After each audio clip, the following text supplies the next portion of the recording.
رہے تھے سر جھکانے کا وقت تمام ہوا، اب یا آزادی یا پھر قبر کی کالی مٹی۔ اس ایپیسوڈ کے آغاز میں عثمان صاحب کہتے ہیں، سپاہیوں، ہمارے نبی صلی اللہ علیہ وآلہ وسلم کے غزوہ خندق کے لشکر کو یاد کرو کہ کیسے 3000 افراد 10,000 پر غالب آ گئے تھے۔ اپنی قید ریاست کو آزاد کروانے والے 41 ترک جانبازوں کو یاد کرو۔ اس کے بعد عثمان صاحب کہتے ہیں، کونور، سپاہیوں سے غار تلاش کرواؤ، ہم رات وہیں گزاریں گے، صبح ہوتے ہی اللہ کے حکم سے ہم میدان جنگ میں ہوں گے۔ دوسری طرف استاد گہرا کہہ رہا تھا، ہم نے اپنے بھائیوں کو قربان کیا لیکن ہم کامیاب ہو گئے۔ وصولیس کہتا ہے، ہم نے ایک کھویا تو انہوں نے 10 کھوئے استاد گہرا۔ پھر تسولیس کہتا ہے، آپ کے حکم کے مطابق ہم نے کسی پر بھی ترس نہیں کھایا، ان کا بہت نقصان ہوا ہے۔ پھر استاد گہرا کہتا ہے، ہم اس پر رکیں گے نہیں، ان کے اور یعقوب سردار کے درمیان درار ڈالیں گے، ان کے درمیان پھوٹ پڑے گی اور ہم متحد ہوں گے۔ سوگوت میں جلائی گئی سلیبیوں کی آگ کے بارے میں جب عیسائی لوگ سنیں گے تو وہ اس گہری نیند سے جاگ جائیں گے، پھر سے خود کو مضبوط محسوس کریں گے۔ وصولیس، اب تم یعنی شہر میں اپنے کام پر واپس جاؤ، یعنی شہر میں ہر حرکت کے بارے میں مجھے معلوم ہونا چاہیے۔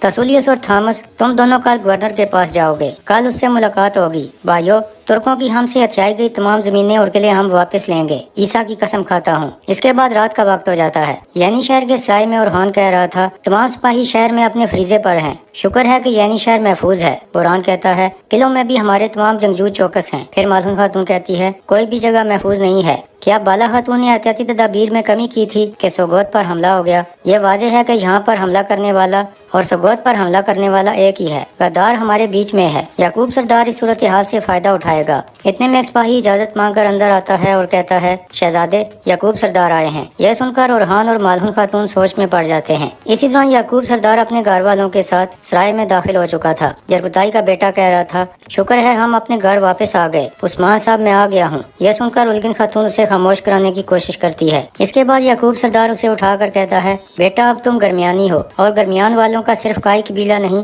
بلکہ ساری دنیا ان کا وطن ہے۔ یہ کہہ کر وہ دوبارہ آگے بڑھ جاتے ہیں۔ دوسری جانب عثمان صاحب اور ان کے سپاہی ایک غار میں موجود تھے، زخمیوں کا علاج کیا جا رہا تھا۔ اس کے بعد عثمان صاحب بارود کا ایک ڈبہ اٹھا کر دیکھتے ہیں اور پھر پوچھتے ہیں، ہمارے پاس بارود کے کتنے ڈبے موجود ہیں؟ تو آئیکرت کہتا ہے، 5 ڈبے موجود ہیں حضور۔ پھر عثمان صاحب کہتے ہیں، اب مغول ہمارے اوپر مزید حملے کریں گے اور وہ بھی بھاری تعداد کے ساتھ، مگر ہم نشانات تبدیل کر کے انہیں بیوقوف بنائیں گے، وہ ہمارے نشانات کا تعاقب کریں گے اور حیران رہ جائیں گے۔ اتنے میں آئیکرت کہتا ہے، ہم یہی کھیل کھیل کر دشمن کو جڑ سے اکھاڑ پھینکیں گے۔ تو عثمان صاحب کہتے ہیں، نہیں، جس کا راستہ حق کا راستہ ہو ان کے دشمن کبھی ختم نہیں ہوتے۔ اب صبح سویرے ہم منگولوں پر حملہ کریں گے، لیکن الخانی ریاست یقیناً ہمارے خلاف ہو جائے گی، اور مغرب میں بیزانطینی ہمیشہ ہم سے لڑتے رہتے ہیں، لیکن اللہ کے حکم سے ہم فتح یاب ہوں گے۔ یہ سن کر سب سپاہی کہتے ہیں، انشاءاللہ حضور۔ پھر عثمان صاحب کہتے ہیں، مظلوم کے ساتھ کھڑے ہونے والے چند لوگ ظالم کا سامنا کرتے وقت بہت زیادہ ہو جاتے ہیں، اگرچہ ہماری تعداد کم ہے لیکن پھر بھی ہم کبھی اپنے راستے سے منحرف نہیں ہوں گے۔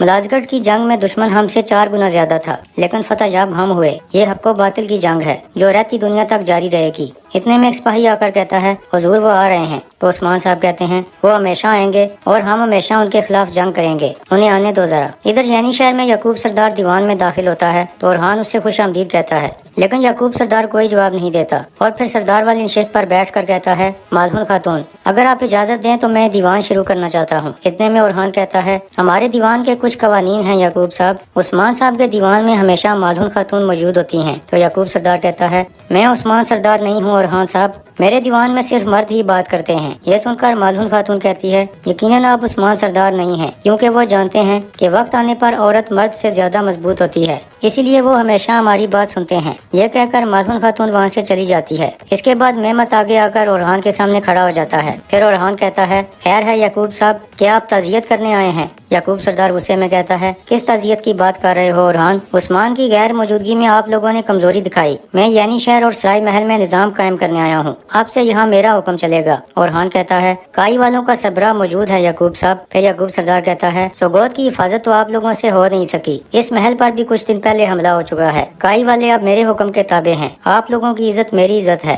میں کسی کو بھی اپنی عزت نہیں اچھالنے دوں گا، آپ سے یعنی شہر میں حکومت میری ہے۔ یہ سن کر اورحان غصے میں کہتا ہے، یعقوب صاحب، آپ میرے بابا کی بیعت کی وجہ سے مجھ پر دباؤ ڈال رہے ہیں، مگر یہ جان لیں کہ میں عثمان سردار نہیں ہوں، اگر میرا دماغ گھوم گیا تو میں نہ فرمان سنوں گا اور نہ سلطان کی سنوں گا۔ یہ سن کر مہمت غصے میں کہتا ہے، اورحان۔ تو یعقوب سردار اسے خاموش کرا دیتا ہے۔ اس کے بعد اورحان کہتا ہے، یہ جگہ عثمان صاحب کی ملکیت ہے، ان کی غیر موجودگی میں کوئی جسارت نہ کریں، یہ میرے پاس امانت ہے، جب تک میری سانسیں جاری ہیں